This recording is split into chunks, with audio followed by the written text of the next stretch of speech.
हे जे वक्तव्य आहे हे धनंजय मुंडेंच्या विरोधामधलं आम्ही मानत नाही. हे जे वक्तव्य आहे ते या महाराष्ट्राच्या मुख्यमंत्र्यांच्या विरोधामधलं वक्तव्य आहे. कायद्याला चॅलेंज करणारं वक्तव्य आहे.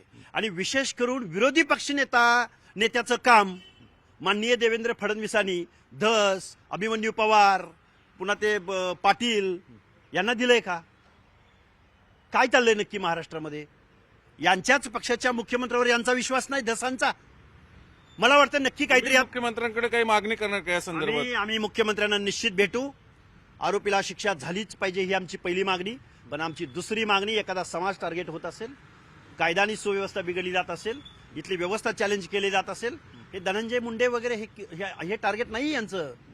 या महाराष्ट्रामध्ये देवेंद्र फडणवीस मुख्यमंत्री होणं आणि विधानसभेमधला नामुष्कीजनक पराभव हे यांचं शल्य आहे.